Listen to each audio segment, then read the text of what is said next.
अल्लाह ताला ने कुरान में फरमाया है कि उसने मौत और जिंदगी को पैदा किया है ताकि वो तुम्हें आजमाए। लेकिन एक सवाल शायद आपके दिल में भी आता होगा, अगर ये दुनिया वाकई एक इम्तिहान है तो फिर सबका पेपर अलग अलग क्यों है? किसी को महलों में पैदा किया गया और किसी को 2 वक्त की रोटी के लिए तरसा दिया गया। किसी को बेहिसाब सेहत दी गई और किसी को बीमारी के बिस्तर पर लुटा दिया गया।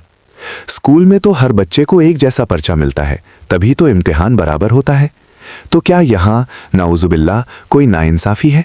नहीं, असल हकीकत यह है कि हमने इम्तिहान को ही गलत समझ लिया है। इस बात को समझने के लिए पहले इंसान की असल बनावट को समझें। अल्लाह ने फरिश्ते पैदा किए, वो सिर्फ हुक्म मानते हैं, उनके पास ना कहने का इख्तियार ही नहीं। अल्लाह ने सूरज और चांद बनाए, वो अपने मुकर्ररा दायरे से बाहर नहीं जा सकते। लेकिन इंसान, अल्लाह ने हमें एक ऐसी चीज़ दी है जो पूरी कायनात में किसी और के पास नहीं, और वो है इख्तियार, यानी चुनने की आज़ादी। यही आपका असल इम्तिहान है। आपकी पैदाइश आपके इख्तियार में नहीं, आपकी मौत भी आपके इख्तियार में नहीं, लेकिन इन दोनों के दरमियान जो ज़िंदगी है वो आपको इख्तियार के साथ दी गई है। अमीरी या गरीबी इम्तिहान नहीं है, ये तो सिर्फ हालात हैं। असल इम्तिहान ये है कि इन हालात में आप क्या चुनते हैं।